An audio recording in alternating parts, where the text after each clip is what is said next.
Every summer and winter vacation, when the school bell rang, I left the American city and went to our family homestead in a picturesque corner of North Carolina. It was my personal temporary refuge, where only the sounds of nature could be heard: the whisper of the wind in the trees, the chirping of birds, the splash of a brook drifting off into the distance. Walking through endless fields, exploring the ancient ruins of farmhouses and churches, contemplating the beauty of raspberries and strawberries growing among the grass. All these things filled my days and gave them a special charm. My childhood was full of adventure and discovery.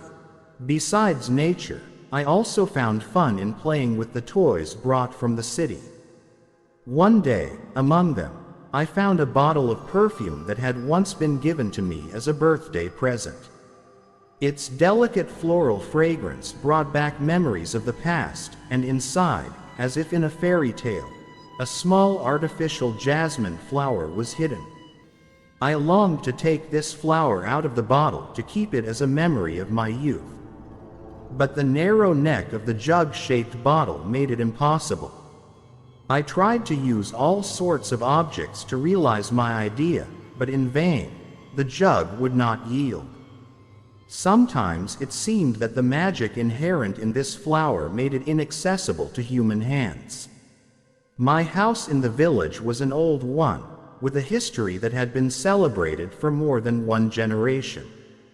The huge stove in the living room, the sagging ceiling beams, the solid wood doors, and even the wooden window frames that hadn't been touched in decades, all these details created an atmosphere steeped in history and mystery. My grandmother, who was diligent in preserving these family traditions, went to the market for groceries several times a week. She would usually leave early in the morning and be back by noon.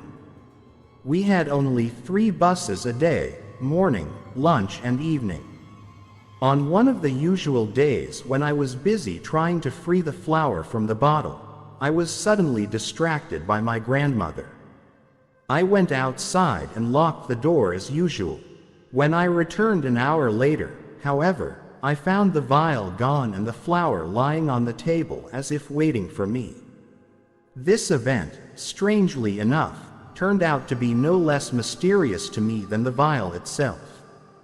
Mysticism and reality intertwined in this case so tightly that even now, as an adult, I cannot find an explanation for this phenomenon.